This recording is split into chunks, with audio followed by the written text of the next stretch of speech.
You might have sent out 50 resumes only to hear silence. Maybe even applied to 100 jobs and got zero interviews back. And it's not that you're unqualified, it's that your resume is working against you. Today, I'm going to break down 6 of the biggest resume mistakes keeping aspiring data analysts stuck in the application black hole. And I'll show you exactly how to use AI to fix it fast. Here's the scary part too, is I just recently saw a resume that was sent to 100 applications and got zero interviews back. When I opened it, I immediately spotted a huge mistake that would have made me immediately filter them out too. So I'm going to share that and 5 other common mistakes that are the reasons many aspiring data analysts are getting stuck in the job hunt. I'm Jeff. I went from a temp job with a mediocre GPA, a 2.4 GPA, to becoming a Fortune 5 business analyst consultant.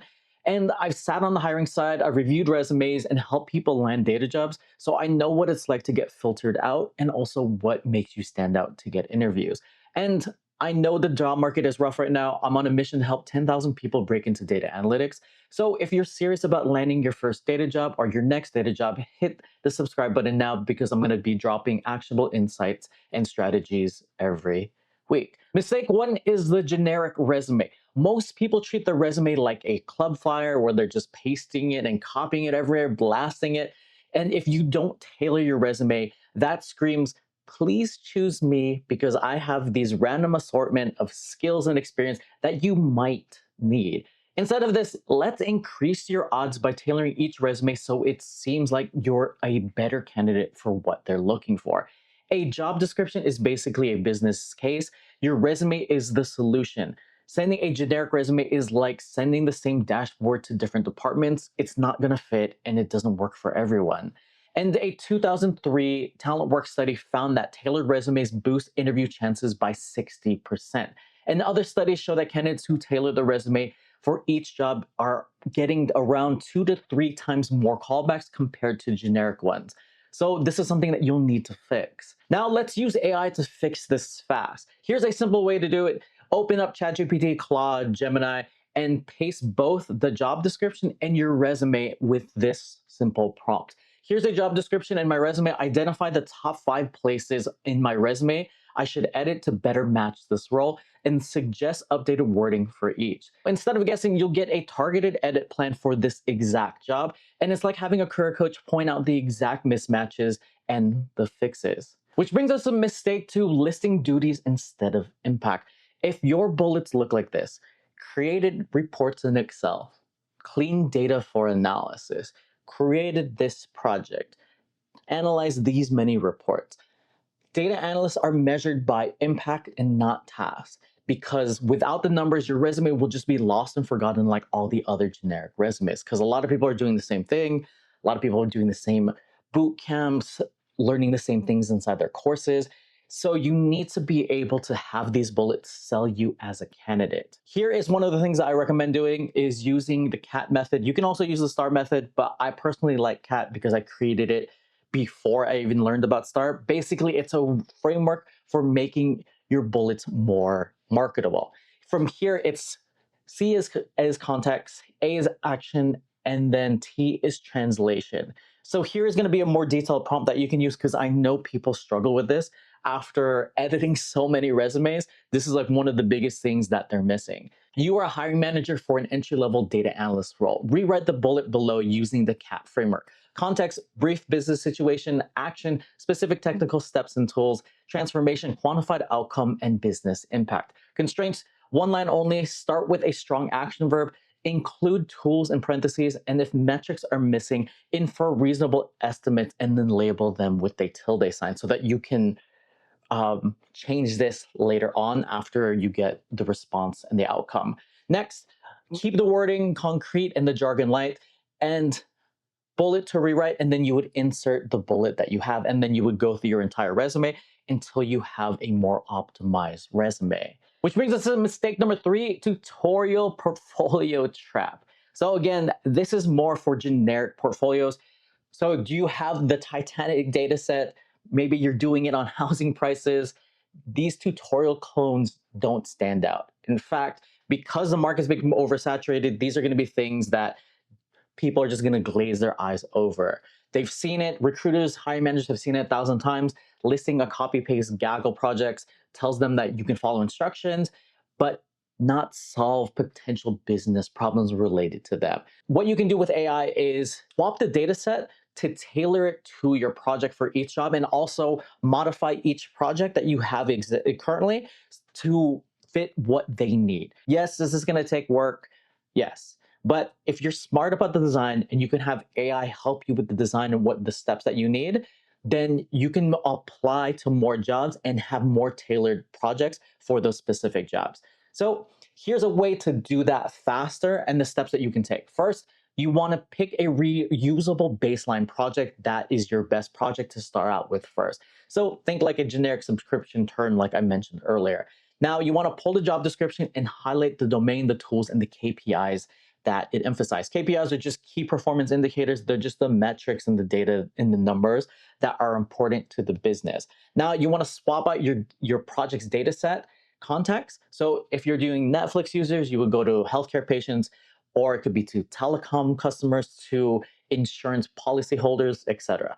Next, you're going to reframe the metrics, the KPIs, to match the role. So it could be churn window, it could be retention percentage, could be cost savings, revenue impact, customer lifetime value. Just keep adjusting it. And if you're not sure, ask AI. It's one of the best tools that you have.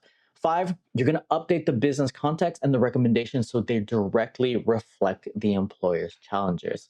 Now, you're going to, for 6, you're going to keep the same notebook structure and visuals, but just rename the features, the columns, adjust the metrics, and adapt the storytelling to the job that you're applying for. And here is the AI prompt that you can use to speed up the process.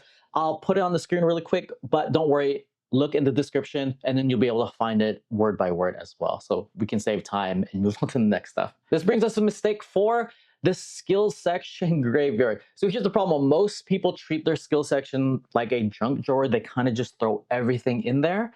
Python, R, Tableau, SQL, machine learning, blockchain, you name it. They kind of just put it in there.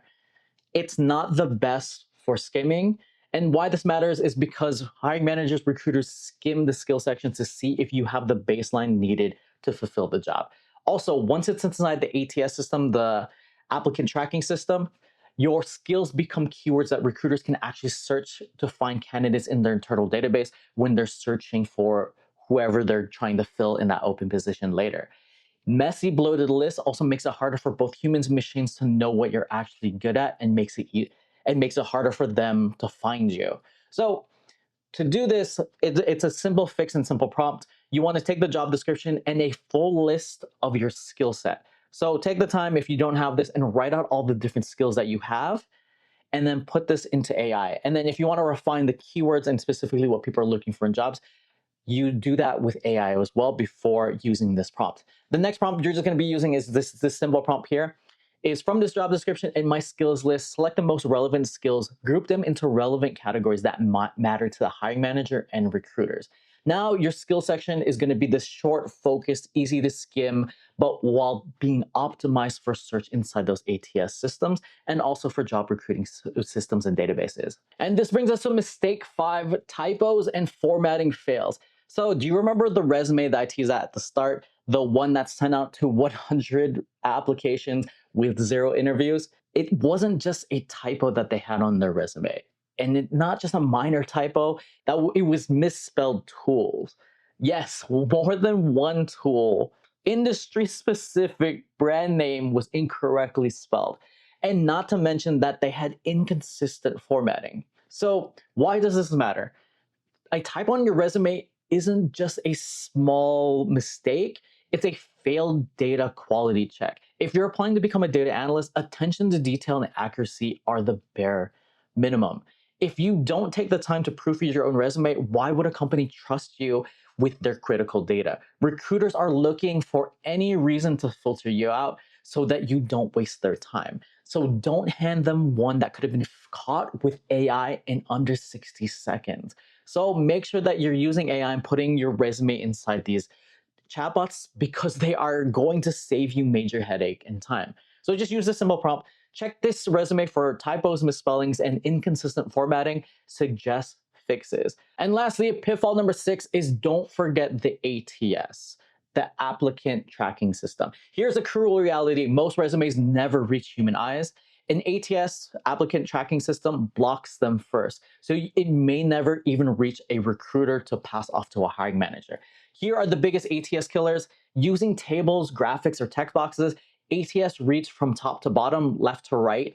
And these are going to break the simple ways that these algorithms or these different ATS systems are going to take the data from your resume to put into their databases.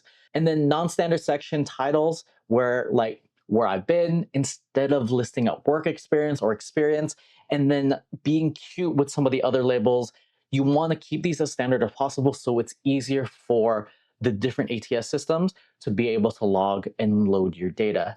Also, decorative fonts or icons that could render as junk characters. So be careful with using overly complex fonts or icons that might not be readable by the system that is going to be trying to load your resume and read it.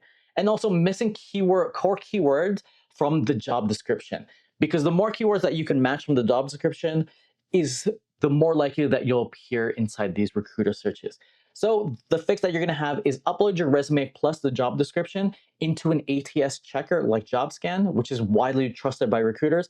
Or you can also load it into an AI chatbot like ChatGPT with this prompt.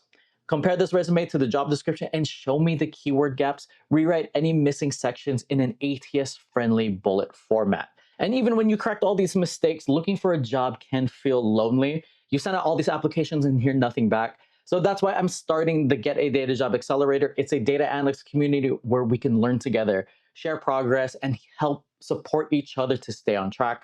I'm opening 20 spots for founding members, completely free. So if you want to join, click the link in the description below. And also, thank you for everyone who's applied. I'll be sending out invites later today after this video goes live. So excited to see you inside and to work with you all. Thank you for watching. And until next time, query responsibly and check out this next video here.